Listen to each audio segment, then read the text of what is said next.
ஜென்மம் எடுக்க நான் செய்த பாவம் என்ன? வெவ்வேறு வேஷங்கள் போட்டு நீ செய்யும் கோலம் என்ன? இனிமேலும் இன்னொரு ஜென்மம் வேண்டாம் ஐயனே. படைத்தாலுந்தன் கோவில் மணியாய் படைப்பாய் ஐயனே. எங்கெங்கும் ஐயப்ப கோஷம் கேட்கின்ற மாமலையில் இல்லென்ற தென்றலும் வீசும் உன் திரு சந்நிதியில்.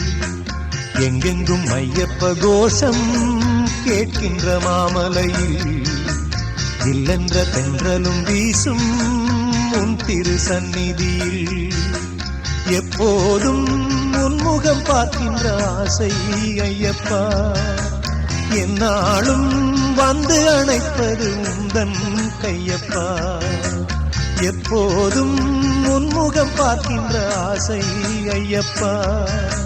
என்னாலும் வந்து அணைப்பது உந்தன் கையப்பா.